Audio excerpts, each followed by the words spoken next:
안녕하세요, 여러분. 환영하고 축복합니다. 311일차입니다. 스데반의 순교라는 주제로 사도행전 6장과 7장 말씀을 함께 나누겠습니다. 네, 우리가 여러분들 사복음서 좀 왔다 갔다 했는데 사도행전은 앞부분은 조금 쉽습니다. 우리가 많이 들었던 그런 말씀인데요. 뒤에 바울이 나오면서 우리가 조금 복잡해지는데요. 그 전까지 오늘은 스데반의 순교라는 주제로 2장 말씀만 하기 때문에 여러분들 몇 번 이렇게 들어보셔도 좋을 것 같습니다. 그래서 하나님께서 정말 이 마지막 시대 가운데 나에게 주시는 말씀은 무엇일까? 그런 마음을 가지고 함께 들어가 봤으면 좋겠습니다. 우리 먼저 기도하겠습니다. 살아계신 하나님 아버지 감사합니다. 오늘도 주의 말씀 앞에 우리를 불러주시니 감사합니다. 주님, 우리는 사실 순교라는 말을 들으면 두렵습니다. 주님, 우리는 스데반처럼 이렇게 순교하라고 이렇게 하면 우리는 우리 중에 누가 정말 담대하게 저도 저의 생명을 스데반처럼 내어놓겠습니다. 이렇게 담대하게 말할 수 있을까요? 주님, 우리는 어느 누구도 정말 담대하게 이렇게 말을 할 수 없습니다. 그러나 삶의 주인이 하나님 되시기에 우리의 시작도 그래야 하듯이 우리의 삶의 끝도 하나님 손에 맡깁니다.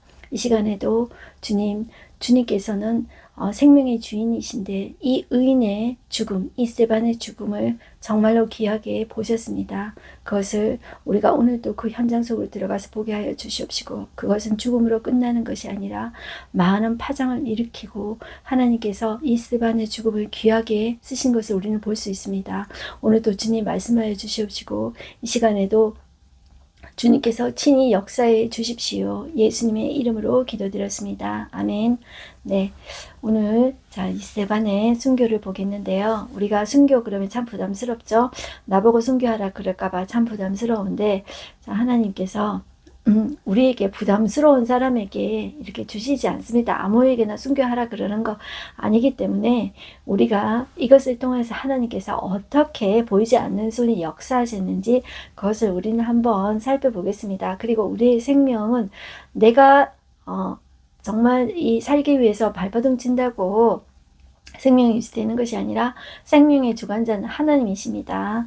네, 그래서 우리의 삶을 주님께 맡기었고, 그렇게 기도하는 마음으로 우리가 들어갔으면 좋겠습니다.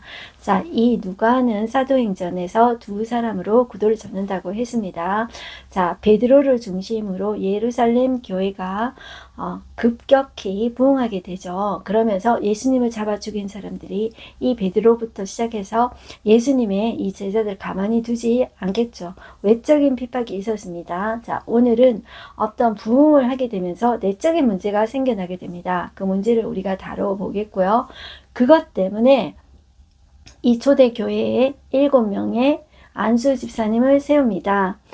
그런데 이렇게 또 집사님을 세우고 부흥에 가다가 또 문제가 생깁니다. 그 중에 정말로 성령이 충만하던 이 스데반 집사님이 잡혀가게 되죠. 그러면서 예수님 같이 죽게 되는데 그 현장에 오늘 처음으로 이 바울이 나오게 됩니다. 그러나 하나님께서 이 스데반의 죽음을 귀하게 보시고 어떻게 역사하시는지 우리는 다음 시간까지 이어서 이 스데반의 죽음은 죽음으로 끝나지 않는다는 것을 확인해 보는 시간이 되었으면 좋겠습니다. 사도행전 6장을 펼치겠습니다.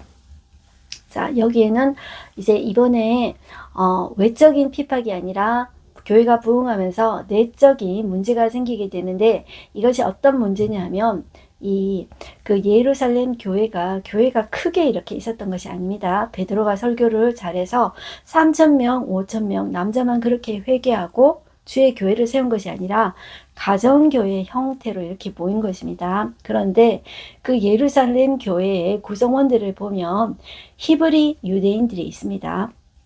원래 유대인들, 그 사람들이 있겠죠. 그런데 해외파 사람들을 우리는 헬라파라고 부릅니다. 우리가 지금 예수님 시대에 이어서 베드로 그리고 우리 바울 시대까지 이 제국은 로마 제국이죠. 그렇지만 그 전에 알렉산드로부터 시작된 이 헬라 문명이 얼마나 발전되었는지 이 알렉산더의 스승이 여러분들 아리스토텔레스입니다. 그는 그냥 나이가 어리다고 알렉산더가 33살에 죽었는데요. 자, 이 20살에 제국을 이렇게 펼치기 시작해가지고 얼마나 그가 이 알렉산더한테 잘 배웠는지, 어떻게 하면은 이 나라를 크게 하는지, 자기 나라뿐만 아니라 넘어서 크게 하는지, 이 어떤 야심이 있을 뿐만 아니라 철학을 가지고 있었습니다. 그리고 이제 헬라어를 공용으로 만들고 이제 그 제국주의를 상당하게 펼쳤거든요. 그리고 문화, 예술 방면에 이 헬라 문화가 너무나도 발전하게 되었습니다. 그래서 제국이, 이 알렉산더의 제국이 이제 그 부하들부터 이어져서 쭉 갔지만 로마에 의해서 망해졌지만 그래도 그 문화는 로마에 그대로 남아지게 되었습니다. 그래서 이 당시 외국인 그러면 그냥 대표가 헬라인이다 이렇게 보시면 돼요. 그래서 제가 무엇을 말씀드리고 싶냐면 이 예루살렘 교회에도 히브리파 유대인과 외국인 그러면 대표가 헬라예요. 그래서 헬라파 유대인들이 같이 있었어요. 그런데 당시 이 예루살렘에는 예수님을 믿는 사람들이 직업을 제대로 가질 수 있었을까요? 내가 만약에 예수님을 믿는다 하고 뭐 오늘날 동성애자들이 커밍아웃 하듯이 커밍아웃을 한다면 직업을 가지기도 사실 힘들었습니다. 그렇기 때문에 헌금을 여러분들 히브리파 유대인들이 많이 할 수 있었을까요? 물론 하기는 했겠죠. 그렇지만 대부분의 어떤 재정의 유지나 헌금은 헬라파 유대인들이 했겠죠. 그런데 헌금은 헬라파 유대인들이 많이 하는데 자기들의 과부가 어떤 그 구제의 상황에서 계속 빠지는 거예요. 그러니까 마음이 섭섭하는 마음이 생기죠. 자, 그 문제가 내부적으로 일어났다. 그렇게 보시면 되겠습니다. 그래서 6절 보겠습니다. 6장 1절 보겠습니다. 그때 제자가 더 많아졌는데 헬라파 유대인들이 자기의 과부들이 매일의 구제에 빠짐으로 히브리파 사람을 원망하니 이런 내부적인 문제 때문에 12사도가 모든 제자를 불러 이르되 우리가 하나님의 말씀을 제쳐놓고 접대를 일삼는 것이 마땅하지 아니하니 형제들아 너희 가운데서 자 조건이 뭐냐면 집사님을 뽑는데 성령과 지혜가 충만하여 칭찬받는 사람 7을 택하라. 우리가 이 일을 그들에게 맡기고 우리는 오로지 기도하는 일과 말씀 사역에 힘쓰리라 이렇게 하고 하니까 온 무리의 반응이 이 말을 기뻐해서 믿음과 성령이 충만한 사람을 7명을 뽑았습니다. 그래서 안수 집사님 이렇게 세웠는데요. 첫 번째 사람이 스데반입니다. 그 다음에 집사님이 빌립입니다. 요 두 분은 꼭 기억해 두시면 좋겠고요. 다음에 이름은 우리가 조금 생소하니까 그분들은 우리가 모르셔도 되는데 이름을 한번 볼까요? 브로고로와 니가노르와 디몬과 바메나와 유대교에 입교했던 안디옥 사람 니골라를 택하여 사도 앞에 세우니 사도들이 기도하고 그들에게 안수하니라. 자, 이렇게 세웠는데요. 이들의 이름이 다 헬라파 이름이에요. 그러니까 헬라파 집사님들을 안수 집사님으로 세워서 자, 이 일을 구제의 사역과 이 일을 감당하겠다는 거예요. 그리고 사도들은 기도와 말씀에 전념하기로 했다. 자, 이렇게 되어진 거죠. 이렇게 분담을 하고 나니 하나님의 말씀이 점점 더 왕성하여 예루살렘에 있는 제자의 수가 심히 더 많아지고 허다한 제사장의 무리도 이도에 복종하니라. 이렇게 이제 나오죠. 자, 그 다음에 이제 스데반 집사님이 안수 집사님 첫 번째 집사님인데 이 집사님이 성령이 충만해서 전도를 너무 잘하는 거예요. 그런데 여기에도 배경을 조금 알아두시면 좋겠습니다. 어떤 배경이 있냐면 원래 이 유대인들은 원래 다 회당에 다녔어요. 이 사회 자체가 종교사회가 아닙니까? 다 회당에 다녔어요. 그런데 이 유대인들이 모이는 회당이 있지만 이 해외파 사람들이 모이는 회당이 있어요. 그것을 이 표준 세번역에서는 리버디노 회당이라는 이름이 나옵니다. 그런데 우리 개정개혁 성경에는 자유민들이 모이는 회당이다 이렇게 적혀져 있어요. 자, 이 자유민들은 원래 로마의 노예였지만 뭐 이렇게 큰 무역을 해서 뭐 상업 활동을 잘 해가지고 부자가 된 사람들이 로마에 큰 어떤 뭐 재산을 바치거나 이렇게 할 때 공헌을 했을 때 시민권을 줍니다. 그리고 그 자손들이 시민권자로 태어나게 되는데요. 바울도 그런 사람이지 않습니까? 자, 이런 사람들이 예루살렘에 정착하고 있었습니다. 자, 이 사람들이 자기들의 어떤 예배와 교육을 위해서 자신들만의 회당을 지었습니다. 그래서 그 이름을 자유민들의 회당, 그리고 그 원래 이름은 리버디노 회당입니다. 그래서 여러분들 영어에 보면 리버티라는 말이 나오죠. 영어는 라틴어와 헬라어에서 나온 말들이 많습니다. 그래서 영어의 리버티가 리버디노, 이것도 같은 자유민이다, 이런 맥락에서 같은 뜻이다, 이렇게 보시면 되겠습니다. 자, 그런 배경을 가지고 8절을 한번 보겠습니다. 스데반이 은혜와 권능이 충만하여 큰 기사와 표적을 민간에 행하니 이른바 자유민들, 즉 구레네인, 알렉산드리아인, 길리기아와 아시아에서 온 사람들의 회당에서 어떤 자들이 일어나 스데반과 더불어 쟁론할세. 자, 이런 여러 지역에서 유대인들이 많이 있었습니다. 우리가 지금은 이 이름들이 생소하지만 앞으로 우리가 바울이 전도하는 여행을 다니면서 이런 지역들을 다니게 되는데요. 그럴 때는 여러분들이 좀 더 쉽게 이런 글들이 좀 들어오게 될 거예요. 그때는 이 지명에 대해서 우리가 모르기 때문에 조금씩 연습하면은 이런 이 지명이 우리가 잘 몰라도 이제 조금씩 들어오게 됩니다. 일단 우리가 너무 모른다고 마음의 문만 안 닫으면 됩니다. 자, 이렇게 스데반이 지혜와 성령이 충만해서 자, 이렇게 전도를 너무너무 잘하는 거예요. 그런데 이 스데반의 지혜와 성령의 충만함으로 말하는 것을 감당할 사람이 아무도 없는 거예요. 자, 그런데 이 스데반도 그 회당에 다니고 있었던 사람이다, 이렇게 생각하셔야 돼요. 리버디노 회당, 자유민들이 모이는 회당에 다니고 있었는데 자기가 성령이 충만하여 그 속에 예수가 충만하니까 자꾸 예수님 이야기를 하겠죠. 그러니까 리버디노 회당에 있는 사람들이 자꾸 이제 예수를 믿겠죠. 그런데 예수님을 중심으로 여러분들 예수님께서 예수님을 증거하실 때 반짝 갈라집니다. 가족도 쫙 갈라지잖아요. 예수님을 중심으로. 자, 스데반이 이렇게 성령이 감동되어서 말을 하면 예수에 대한 관심을 가지고 오는 사람도 있는 반면에 다른 사람도 있겠죠. 그죠? 그러니까 그 사람들이 스데반을 가만히 두지 않는 것입니다. 이제 박해가 시작되는 것이죠. 그런데 마치 예수님을 사내들인 공회에 세워가지고 밤새 야간 신문하고 이제 죽였던 그 종교 지도자들의 행태하고 똑같은 그런 행태를 이 사람들이 벌입니다. 그래서 스데반이 이제 잡혀가는 것을 볼 수가 있어요. 자, 그래서 어떻게 하냐면 이 사람들이 사람을 매수해요. 11절에 보면 말하게 하되 이 사람이 모세와 하나님을 모독하는 말을 하는 것을 우리가 들었노라 하게 하고, 자, 예수님 때하고 비슷해요. 그죠? 12절 백성과 장로와 서기관들을 충동시켜 와서 잡아가지고 공회에 이르러 거짓 증인들을 세우니 이르되 이 사람이 이 거룩한 곳과 율법을 거슬러 말하기를 맞이 아니하는도다. 자, 그의 말에 이 나사렛 예수가 이곳을 헐고 또 모세가 우리에게 전해준 규례를 고치겠다 하면 우리가 들었노라 하거늘 공회 중에 많은 사람들이 다 스데반을 주목하여 보니 그 얼굴이 천사의 얼굴과 같더라. 성령이 충만하니까 그 얼굴이 이제 천사의 얼굴과 같은 거예요. 스데반이 어떻게 담대하게 이렇게 할 수 있을까요? 내 자신의 어떤 생각으로는 이것을 할 수가 없습니다.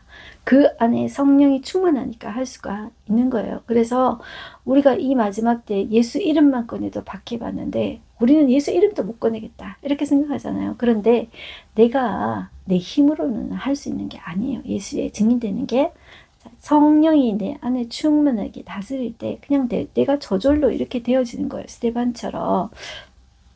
자, 이것은 두려워할 것이 아닙니다. 자, 결국 여러분들 세상 나라는 무너지고요. 결국 영원한 것은 하나님의 나라만이 남게 돼요. 그리고 이 스데반의 죽음을 하나님께서 어떻게 정말로 이렇게 바꾸어 주시고 생명의 역사를 일으키는지 우리는 이번 시간, 자, 여기 라로 끝나는 것이 아니라 다음 시간에 이어서 스데반의 죽음을 하나님께서 어떻게 쓰셨는지를 우리는 말씀을 통해서 확인하게 될 것입니다. 자, 이제 7장으로 넘어가겠습니다. 스데반이 이 사람들 앞에서, 종교 지도자들 앞에서 예수님을 증거하는 게 나와요. 그것은 처음부터 그냥 예수는 어떤 분이다 이렇게 하는 것이 아니라 그들의 역사를 가지고 이야기를 합니다. 그래서 구약 성경을 가지고 이야기한다. 예수님도 계속 그렇게 증언하셨고 베드로도 그랬죠. 이 스데반이 마찬가지입니다. 스데반이 이렇게 하는데 나중에 스데반 죽이는 현장에 바울이 있었죠. 바울이 다니면서 선운교 여행, 전도 여행 하잖아요. 그때 어떻게 하냐면 믿는 유대인들이 가는 그 회당에 들어가면 이 스데반이 했던 것처럼 이렇게 하는 거예요. 성경 가지고, 구약 성경 가지고 이야기하는 거예요. 자, 7장 넘어가겠습니다. 1절 보시면 대제사장이 이르되 이것이 사실이냐? 스데반이 이르되 여러분 부형들이여 들으소서. 우리 조상 아브라함이 하란에 있기 전 메소포타미아에 있을 때 영광의 하나님이 그에게 보여 이르시되 내 고향과 친척을 떠나 내가 네게 보일 땅으로 가라 하시니, 자, 이게 아브라함부터 시작한 역사를 이야기하는 거예요.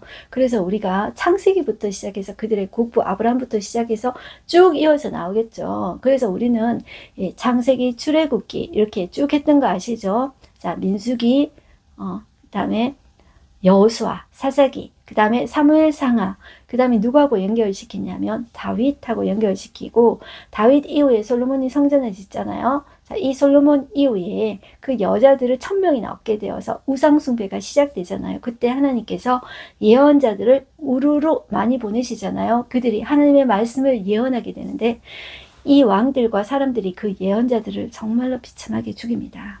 그런데 그 예언자의 클라이막스가 누구냐면 예언자, 선지자, 왕, 한 몸의 존재를 가지신 분이 바로 메시아 예수 그리스도입니다. 그 예수님을 사람들이 죽이잖아요. 자, 스데반이 그렇게 연결해서 역사를 이야기하는 거예요. 그래서 제가 다는 이야기하지 못하고 조금만 보겠습니다. 아브라함 이야기했죠. 자, 17절 보겠습니다.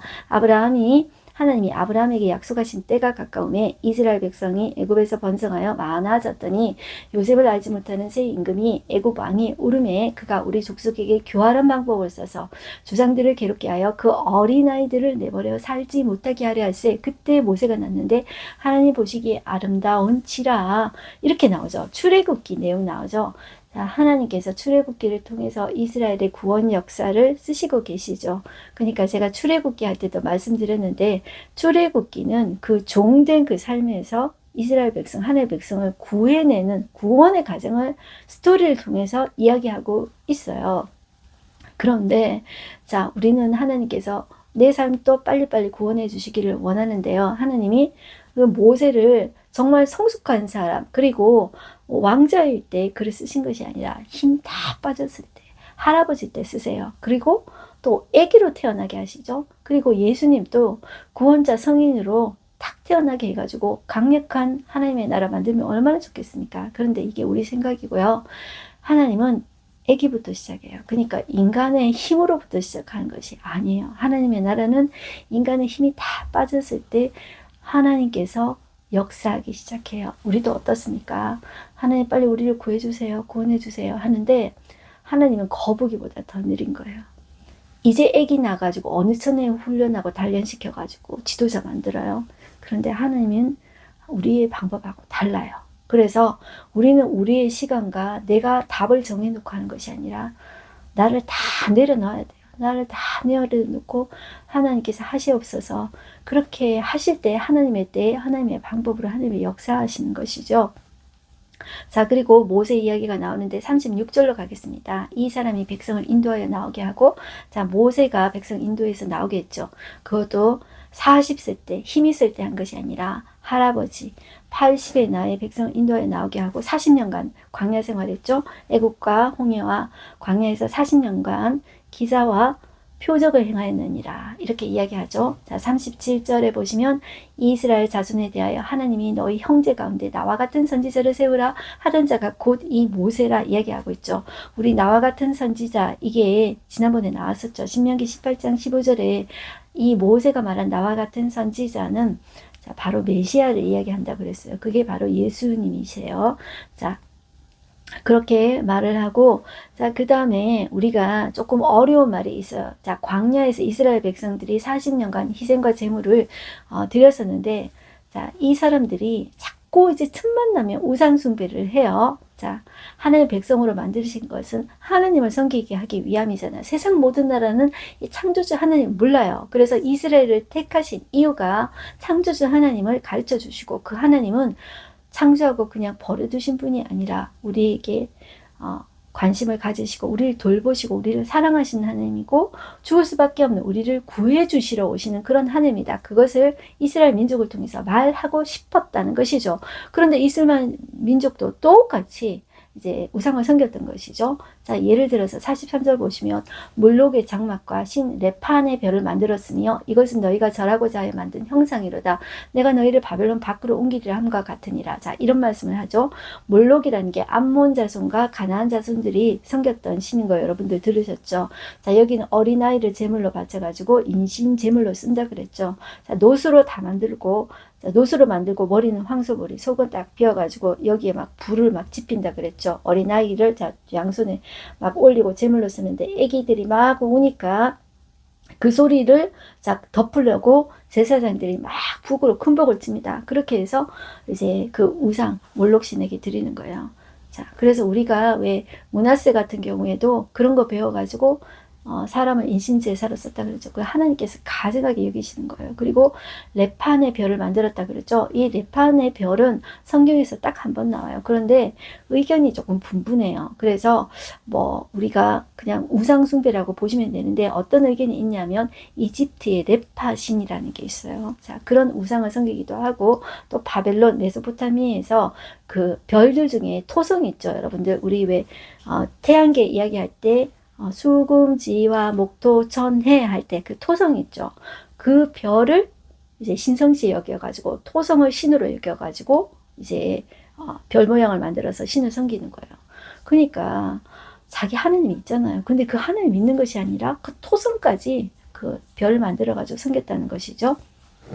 자, 그리고 44절 보실까요? 광야에서 우리 조상들에게 증거의 장막이 있었으니 이것은 모세에게 말씀하신 이가 명하사 그가 본 그 양식대로 만들게 하신 것이라. 우리 조상들이 그것을 받아 하나님이 그들 앞에서 쫓아내신 이방인의 땅을 점령할 때 여호수아와 함께 가지고 들어가서 다윗 때까지 이르니라. 자, 여호수아 때 하나님의 나라가 만들어졌잖아요. 그 하나님의 나라가 잘 이루어져 가기만 하면 되는데 자, 어떻게 됐어요? 우상 숭배했죠. 자, 다윗이 그 다윗 때는 우상 숭배를 하지 않고 하나님 잘 섬겼잖아요. 근데 솔로몬이 성전 짓고 나서 이제 1000명의 아내를 거느리면서 어떻게 되었어요? 이제 우상 숭배를 하게 되었잖아요. 솔로몬이 하나님의 집을 지었을 때 하나님이 이렇게 말씀하셨습니다. 자, 48절 보겠습니다. 지극히 높으신 이는 손으로 지은 곳에 계시지 아니하시나니 선지자가 말한 바 주께서 이르시되 하늘은 나의 보좌요 땅은 나의 발등상이니 너희가 나를 위하여 무슨 집을 짓겠으며 나의 안식할 처소가 어디냐. 그러니까 솔로몬의 성전도 마찬가지고 예수님 당시 헤롯 성전도 마찬가지고 하나님이 인간이 만든 그런 제한된 공간 안에 하나님 여기 계십시오. 이렇게 해서 있잖아요. 그 하나님 가둬둘 수가 없는 거예요. 그죠? 하나님이 인간을 위해서, 인간이 하나님을 향해서 얼마나 화려하게 지금 하나님 그 안에 제한되게 거기 계시겠습니까? 그렇지만 하나님께서 자, 일단은 우리 인간은 눈으로 보여지는 게 있어야 돼요. 그래서 이제 그것을 짓게 허락하신 것이죠. 그렇지만 결국 성전은 뭐냐면 바로 예수님이 성전이에요. 그리고 예수님을 믿는 우리가 성전이 되는 것이죠. 그러니까 이것을 자꾸 건물을 성전을 신성시하면 안 돼요. 그죠? 성전이 중요한 것이 아니라 예수님이 중요한 것이고 그리고 우리 자신이 예수님이 우리 안에 거하시면 믿게 되면 예수님이 우리를 처소로 삼으세요.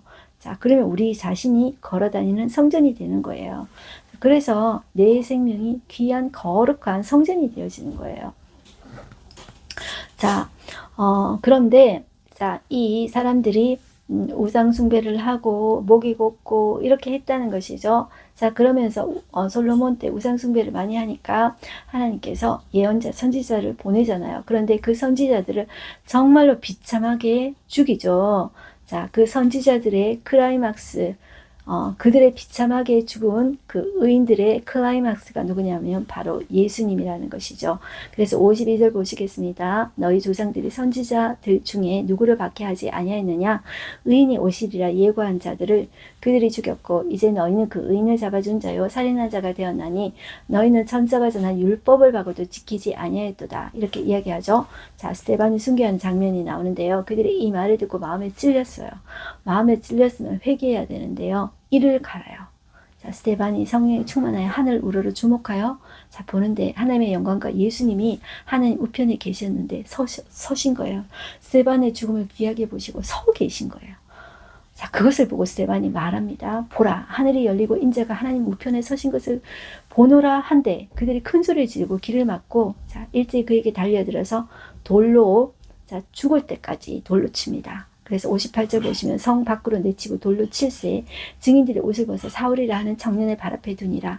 이제 드디어 처음으로 사울이 등장합니다. 이것을 보면 사울이 이 스데반 죽이는데 가장 이제 주동자였다, 이렇게 보셔도 되겠습니다. 그들이 돌로 스데반을 치니 스데반이 부르짖어 이르되 주여 예수여 내 영혼을 받으시옵소서 하고 무릎을 꿇고 크게 불러 이르되 주여 이 주의를 그들에게 돌리지 마옵소서, 이 말을 하고 자니라. 이렇게 하죠.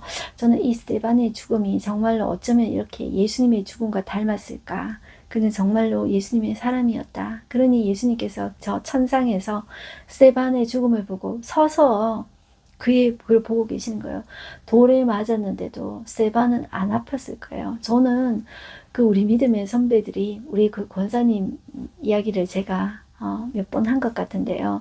남편이 그렇게 이제 핍박하고 박해하고 온갖 욕을 다 하고 그렇게 폭력을 행사하고 때리고 멍들 정도로 그렇게 때렸는데도 안 아프더라고 그러더라고요. 그 권사님은 그 우리 믿음의 선배들이 어떻게 순교할 수 있었을까요?